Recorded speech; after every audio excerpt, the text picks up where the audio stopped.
On January 15, 1967, on a bright, clear day in the Los Angeles Coliseum, the big question which had troubled the football world for 7 years was answered. For the first time, the Green Bay Packers, champions of the National Football League, played the Kansas City Chiefs, the best team in the American Football League. The game was the first concrete evidence of the merger of the two leagues, and it was played for the highest stakes ever, $15,000 per man for the winning players. The Super Bowl was seen by the largest sports audience in the history of television. 65 million people watching the broadcast on 2 networks.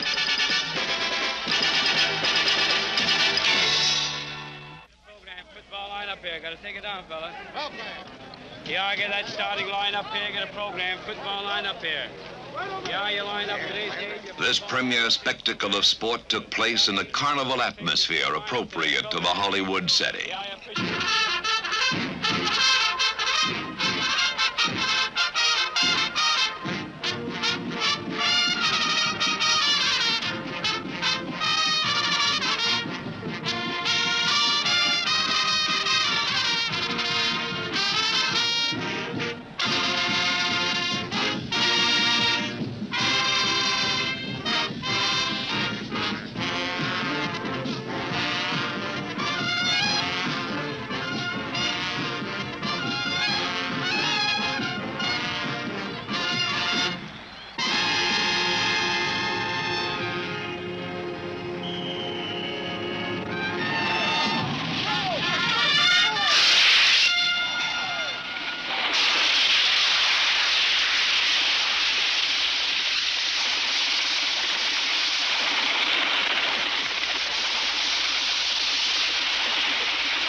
The clarion call of the Kansas City trumpeter went unanswered.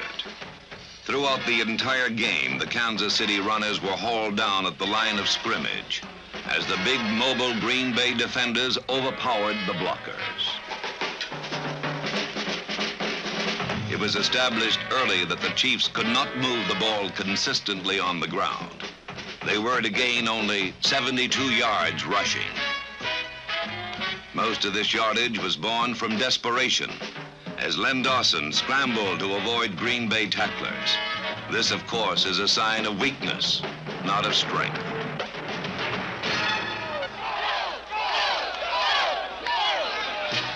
With their ground game choked off, the Chiefs took to the air.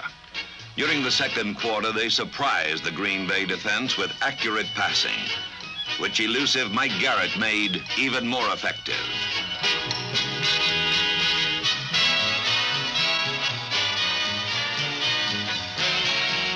The play-action pass was quarterback Len Dawson's most useful weapon.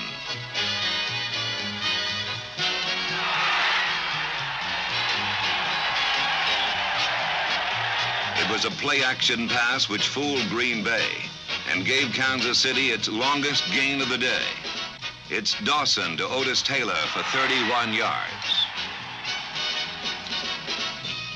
The fullback's fake is the key to the play-action pass. When the Green Bay defense honors the fake, it must sacrifice the pass rush.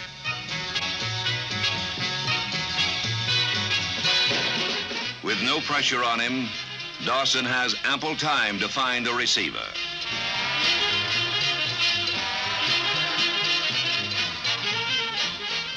The receiver, in turn, has time to break free.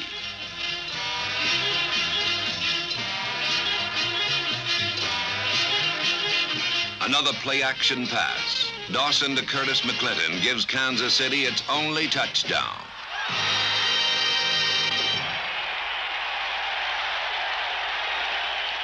In super slow motion, we see the Green Bay defense sucked in by the play-action fake.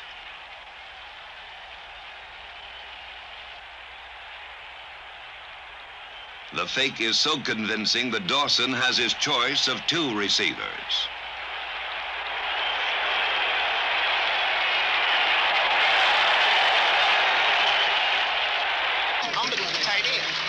reinforcing. The tight end blocks, I come up. Now, if he came inside, I'm going to lose him, every time. I just had to lay back here. Now the Green Bay defense ignores the faking backs to concentrate on Dawson.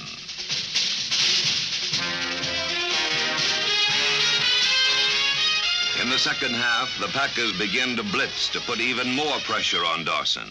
Number 60, Leroy Caffey, finds an open road to the quarterback.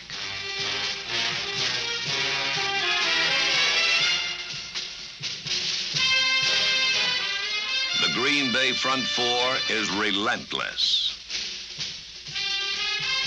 Dawson learns the hard way what NFL quarterbacks have known for years.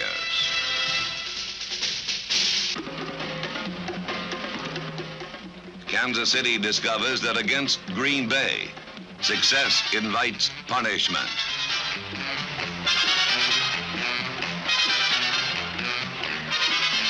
As the pass rush hurries Dawson, the task of the Green Bay defensive backs becomes easier. All-Pro Herb Adderley, aware that the rush has diminished the threat of the bomb, concentrates on denying the short pass. With his receivers covered short and long, Dawson tries to stall the rush with a screen pass, which dies on the long reach of Bob Brown.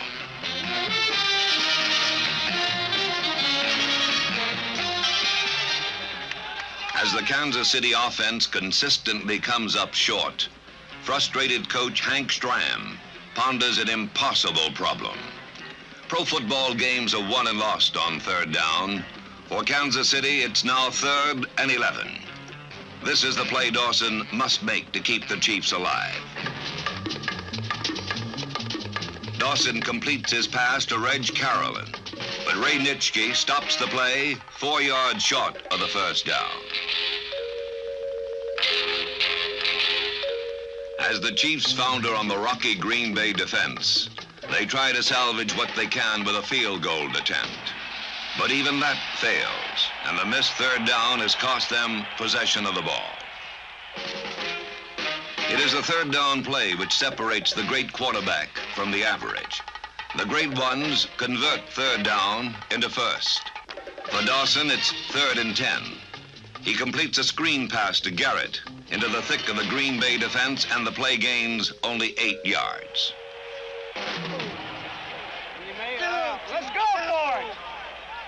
Let's go! But the Chiefs go for the field goal instead. Mike Mercer brings the Kansas City point total to 10, but the Chiefs will score no more this afternoon. Most third down failures force the team to kick. This third down failure forced the Chiefs out of their game plan into a hopeless game of catch-up. Willie Wood's 50-yard return strikes deep into the Kansas City heartland.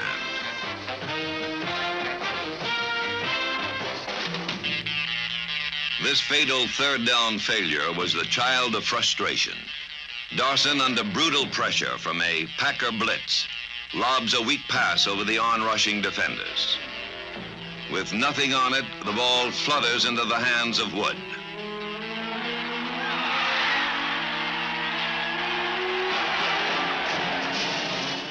If there was one play upon which the game turned, this was it.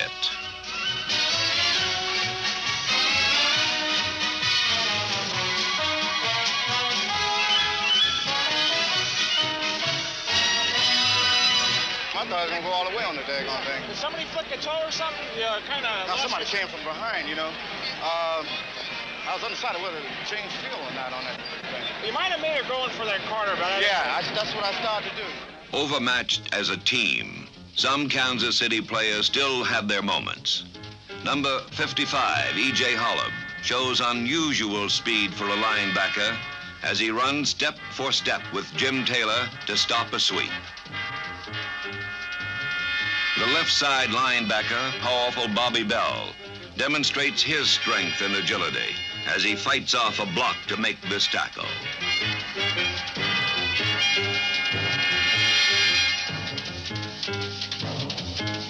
In the circle, Tackle Buck Buchanan knocked back 2 steps at the moment of impact, still with persistence and good pursuit, manages to wrestle Jim Taylor to the ground.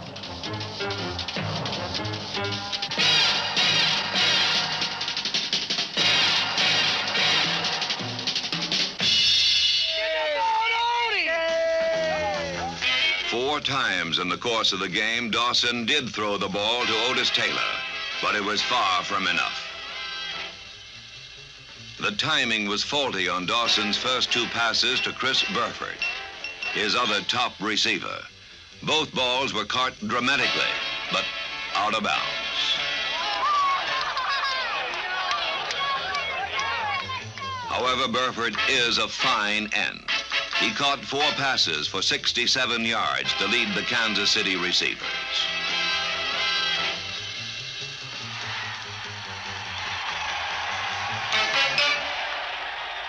Mercury quick Mike Garrett gave American Football League fans cause for pride. Garrett was one of the best backs on the field. Come on, let's go, Larry! All right, give it to Garrett! Give it to Garrett! Give it to Garrett! Let's go, Mikey!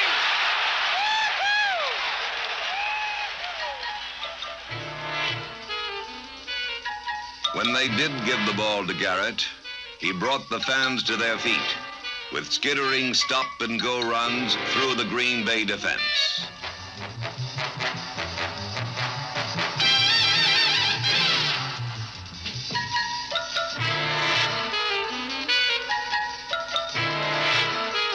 A beautifully balanced runner, Garrett time and again slipped tackles to gain additional yardage.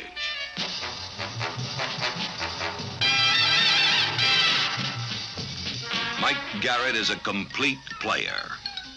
He blocks. His fakes were so convincing, but often he was tackled when he did not have the ball.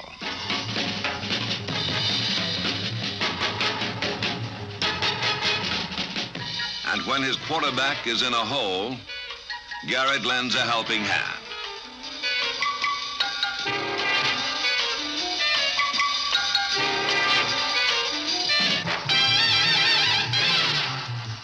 Above all, though, Mike Garrett is a great natural runner.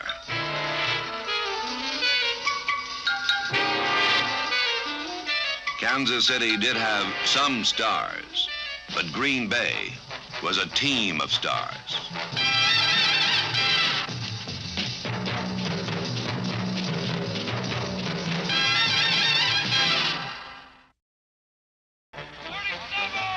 On the 3rd play of the game, Green Bay lost one of its stars when Boyd Dowler suffered a separated shoulder.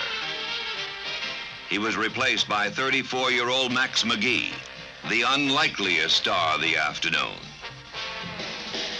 McGee fielded his first pass like Willie Mays and went on from there. McGee's catch is even more startling in super slow motion, and it was a portent of things to come.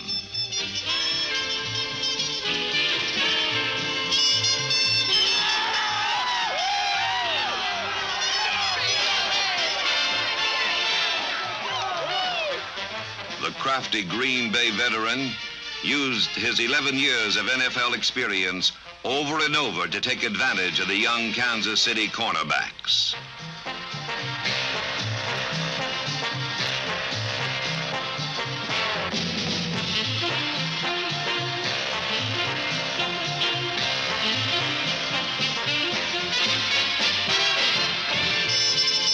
McGee beat Willie Mitchell to the outside. He beat Mitchell to the inside. When the desperate Chiefs resorted to double coverage, McGee beat both defenders.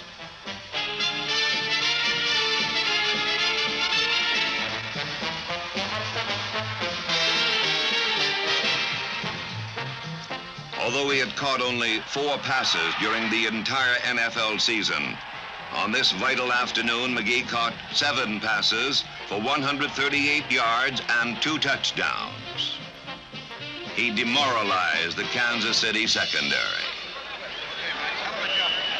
What a day, man. That old girl working on that young man. Let it go, Duke. Let's go line out. Shake him up, baby, huh? Come on, Magoo. He got five passes all year. Nip and tuck, and then we're going to run off the lead. Carroll Dale, the Packers' other wide receiver, also found Kansas City's stacked defense an invitation to success.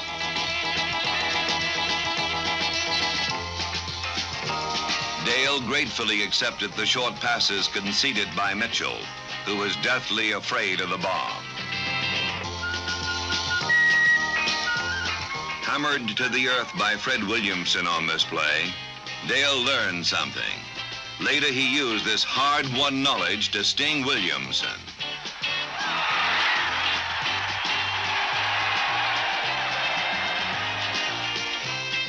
After the Green Bay Bombers laid open the Kansas City defense, Packer runners ran through the wounds.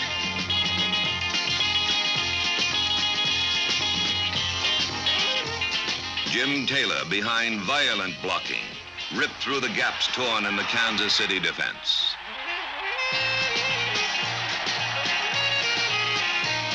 On that last touchdown, Max McGee's chain reaction block piled up Kansas City's stacked defense.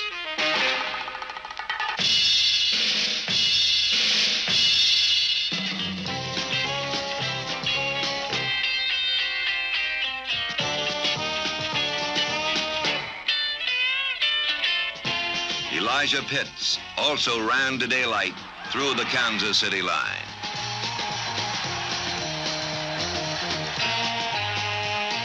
On that touchdown, you can see the savage charge of the Green Bay offensive line.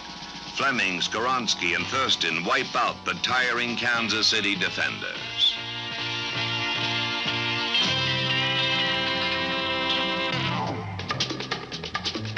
As the game wore on, the Kansas City defensive line folded under the steady pounding of the Green Bay blockers. The holes gaped wider, and the Packer runners dug deep into the soft underbelly of the Chiefs. Whiplashed by plays that struck with equal devastation to either side, the Chiefs were helpless to stem the Packer onslaught. Finally, Elijah Pitts applies the coup de grace. Andy? Where's Andy?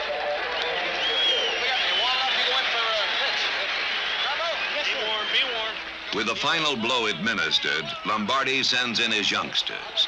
In 3 minutes, rookie Donnie Anderson outgained any Kansas City back. On this play, his powerful stride accidentally lays out Fred Williamson. You know who got hurt? The hammer. The hammer. That stuff, they nailed the hammer. Hey, Slap, the hammer got it. Willie? Get him, get him, get him! Time out on the field. Quarterback Bart Starr was the architect of the Green Bay victory. On the Packers' first series, while his blockers were adjusting, Starr was harried by the Kansas City rush, but he never lost his poise.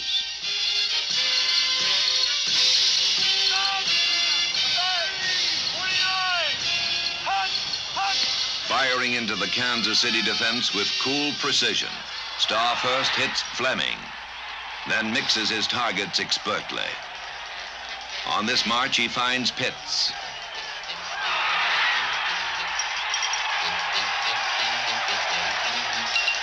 Dale.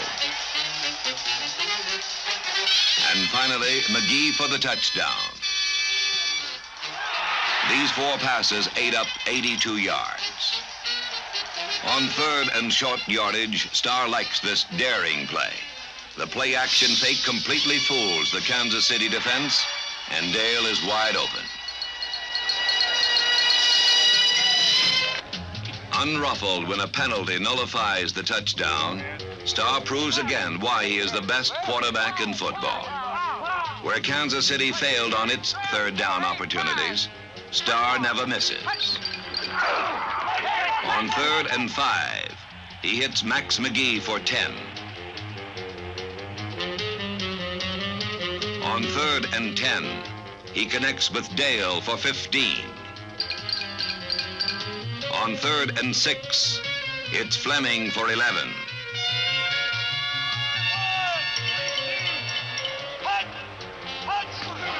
On 3rd and 7, Starr finds his 4th different receiver, Elijah Pitts, for another first down. A magnificent performance earns Bart Starr the game's Most Valuable Player award.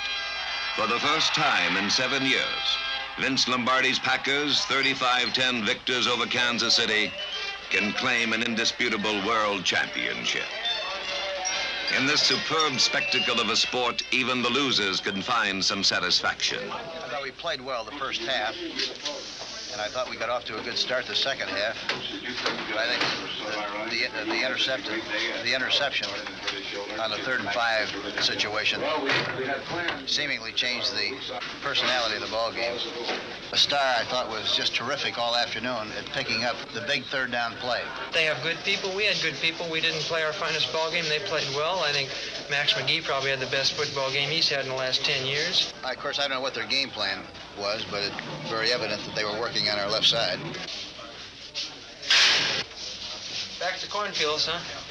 On another day, in another year, it will surely be the turn of the AFL. But this spectacle of a sport belonged to Green Bay.